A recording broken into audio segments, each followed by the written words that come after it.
Guys, welcome to my first YouTube video where I'll be teaching you how to make beans and rice with stew. So the process of at first is to picking our beans just to make sure there's no dirty. After picking, you add it to a clean water, then you wash them, you wash it, and after washing it,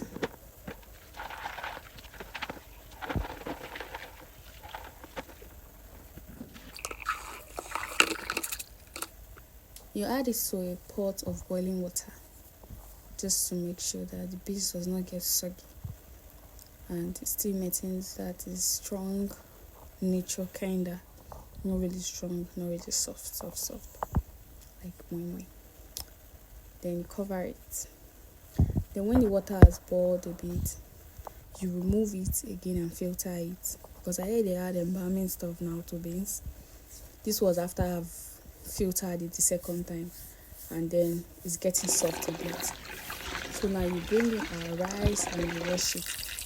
Some rice have lots of starch, like my own. I actually washed the rice like 4 times. Yes, I washed the rice 4 times. So it just depends on the kind of rice that you have in your house. Some rice don't have starch like that. Rice one you have to wash until the water is like clean and not that white again. So after washing my rice in a hot pot, I added butter, just to give the rice like a nice taste. So after adding butter, I allowed it to melt, like turn to normal oil, like we all know. Then I went in with onion and thyme. Actually added thyme to it so that to give it this nice aroma. When you cook your one, you do it this method, you see the aroma to give it and the taste. So it actually elevated the taste. So it's really nice. If you don't have time, no problem, just go in. Then I added my rice after the thing has fried a bit. I just fried the rice with the butter. Then after frying it, let's say I fried it for like 2 minutes. Then after frying it, I added water. It's normal water, white water. We're not cooking jollof. So I added water. Then after adding water, I added salt. First of all, if maybe you cooked your beans and you did not add salt to your beans, you can wait to like mix the rice and the beans and add salt so that everything will be even. Or you can put salt in your rice separately, put salt in your beans separately. And yeah, you can see that I'm actually looking at the rice. It's a little bit done, but it's still strong. So I added my beans. After adding the beans, I mixed them together. Yes, so the rice is like half done and the beans is half done, but a little bit easy to eat. Then I covered it. Then this is my tomato. I sliced it because there was no light, so I just had to slice it. But if you have light in your house or you have jam, you can just blend them or so just the way you cook your normal tomatoes. But this one too is another style. Why not? Why be boring? Because you cook one kind of food every time. So I sliced tomato, everything, as you can see right now. After slicing tomato, I sliced the pepper too. Let me tell you a story. If my mom wants to cook egg and yam sauce, she would always want me to slice the pepper and the tomato, because there's a way I slice it and it makes the food look sweet.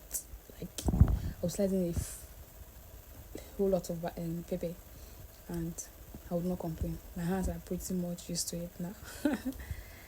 Well, after slicing the pepper, I added onion too.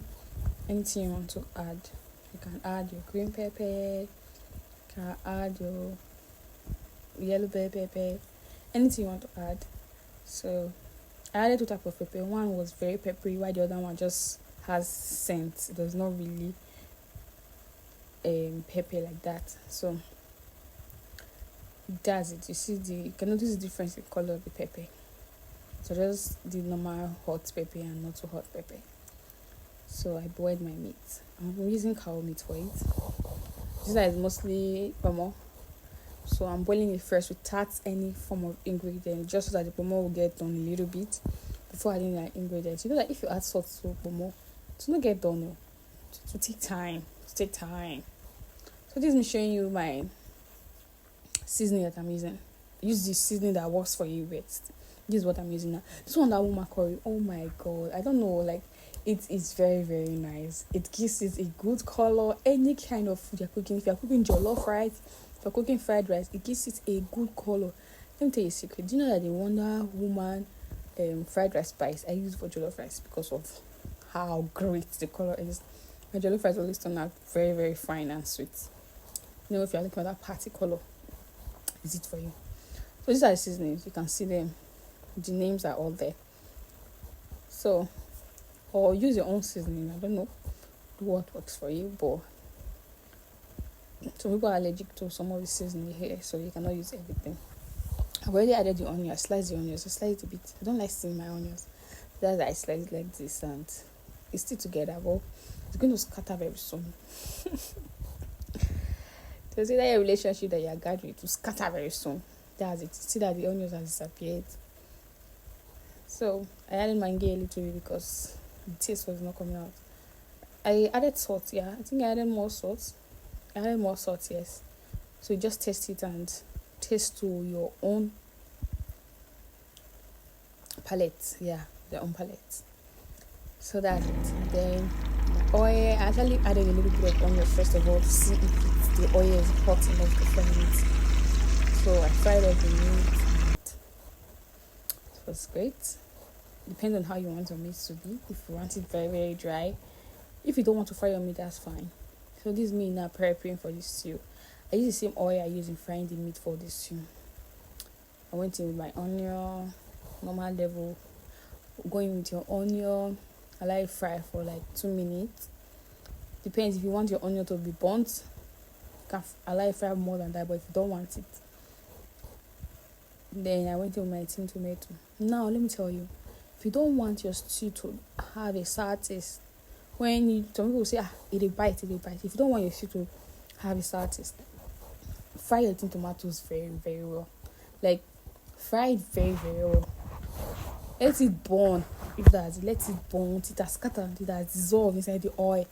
You know that, okay, it's ready. If it does not have that preserved taste again, let it burn. Let the oil change color. Let the groundnut oil change color. So after frying it for a bit, I went in with my tomato and pepper mix, like everything there. See that there was still some onion in it. That's to give it just fresh onion look. Some people like fresh onion look on their sister. So I went in with it. I allowed it fry for a bit. I turned it everything just to make sure it's even. Then I covered it. You can open a little bit of the cover so that all the heat of measure going through the this and then start burning. While I was doing it at this moment, there was still water at the down. That signified that it was not yet ready. And you see, the tomatoes still look fresh, so it was not just ready. The tomatoes are melted. Make sure the heat is low or medium heat, so that your food does not get burned. Now I'm seeing just groundnut oil at the bottom of the stew, and I went in with my meat stock. Notice that I've not added mangi or pepper because I want it to get done first before adding it. This is me adding mangi. I'm adding 2 mangi to it because the tomato is not that much. If it's much, you can go in with the level of tomato for the mangi. So I'm putting fish too. I like dry fish. Oops. I'm putting it first before adding the other meat so that this one will get done and like enter inside. I marinate. This is my egg. I actually prick the egg with fork at the side so that it will enter inside. At this moment, the food is already ready. Well, this is the outcome of it. Bye.